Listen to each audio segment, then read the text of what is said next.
To our channel. ఈరోజు తెలంగాణలో ఉన్నటువంటి విద్యా ఉద్యోగాల గురించి తెలుసుకుందాం. సో మొదటగా బ్యానర్ రీడింగ్ చూసుకుంటే వారం రోజుల్లో గ్రూప్ 2 అభ్యర్థుల సర్టిఫికేట్ వెరిఫికేషన్, 2 రోజుల్లో షెడ్యూల్ రిలీజ్ చేయనున్న టీజీపీఎస్సీ. సో చాలామంది అభ్యర్థులు ఎప్పుడెప్పుడు ఎదురు చూస్తున్నటువంటి గ్రూప్ 2 సర్టిఫికేట్ వెరిఫికేషన్ సంబంధించి ఒక ఇంపార్టెంట్ న్యూస్ అప్డేట్ అయితే ఇవాళ రావడం జరిగింది.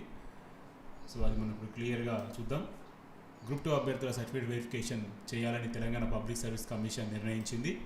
2 రోజుల్లో షెడ్యూల్ రిలీజ్ చేయాలని భావిస్తున్నది. ఇందుకోసం కసరత్తు చేస్తున్నది. రాష్ట్ర వ్యాప్తంగా 783 గ్రూప్ 2 పోస్టుల భర్తీకి నిరుడు డిసెంబర్లో పరీక్షలు జరిగాయి. 5,51,855 మంది అప్లై చేసుకోగా 2,49,964 మంది అటెండ్ అయ్యారు. పరీక్షలు రాసిన అభ్యర్థులకు వచ్చిన మార్కులతో పాటు 2,36,649 మందికి సంబంధించి GRL లిస్ట్ని ఈ ఏడాది మార్చిలో రిలీజ్ చేసింది. వారిలో రిజర్వేషన్కి అనుగుణంగా 1:1 కేటగిరీలో సర్టిఫికేట్ వెరిఫికేషన్ చేయాలని కమిషన్ భావిస్తుంది. సో ఓవరాల్గా గ్రూప్ 2లో కూడా 1:1 సర్టిఫికేట్ వెరిఫికేషన్ చేయాలని చెప్పేసి కమిషన్ భావించినట్టుగా వీళ్ళైతే అప్డేట్ ఇస్తున్నారు. గతంలో గ్రూప్ 1లో కూడా 1:1 పిలవడం జరిగింది. మరి చూద్దాం మరి ఏం జరుగుతుందన్నది. 2 వారాల పాటు ప్రక్రియ. గ్రూప్ 2 కంటే ముందు టీజీపీఎస్సీ 563 పోస్టుల భర్తీకి నిర్వహించిన గ్రూప్ 1 ఫలితాలు రిలీజ్ చేసింది. మెయిన్స్కి 21,093 మంది అటెండ్ అయితే వారిలో 12,622 మంది క్వాలిఫై అయ్యారు. గ్రూప్ 1 పోస్టుల భర్తీ తర్వాతనే గ్రూప్ 2 పోస్టులు నింపాలని భావించిన టీజీపీఎస్సీ ముందుగా గ్రూప్ 1 క్యాండిడేట్ల సర్టిఫికేట్ వెరిఫికేషన్ కూడా పూర్తి చేసింది. అయితే గ్రూప్ 1పై కొందరు అభ్యర్థులు కోర్టులో కేసు వేశారు.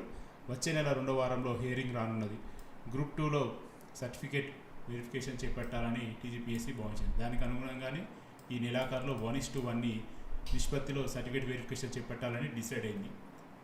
సుమారు 2 వారాల పాటు ఈ ప్రక్రియ కొనసాగే అవకాశం ఉన్నది. కాగా గ్రూప్ 2 ప్రొవిజనల్ సెలక్షన్ లిస్ట్ ఇవ్వాలా వద్దా అనేది గ్రూప్ 1 హైకోర్టు తీర్పు తర్వాత టీజీపీఎస్సీ అధికారులు నిర్ణయం తీసుకున్నారు.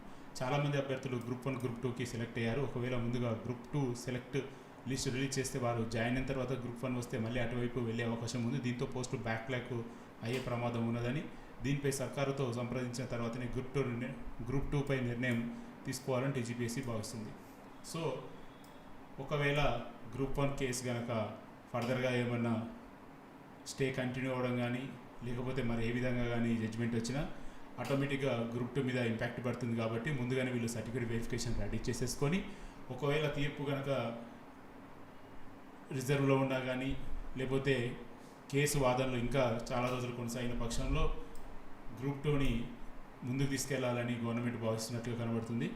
సో చూడాలి మరి ఏం జరుగుతున్నది. ఓవరాల్గా బ్యాక్లాగ్ లేకుండా అన్ని పోస్టులని సరైన అభ్యర్థులతో ఫిలప్ చేయాలని చెప్పేసి నిరుద్యోగి అభ్యర్థులు అయితే ఆశిస్తున్నారు. మరి చూద్దాం మరి గవర్నమెంట్ ఏం చేస్తుంది అన్నది.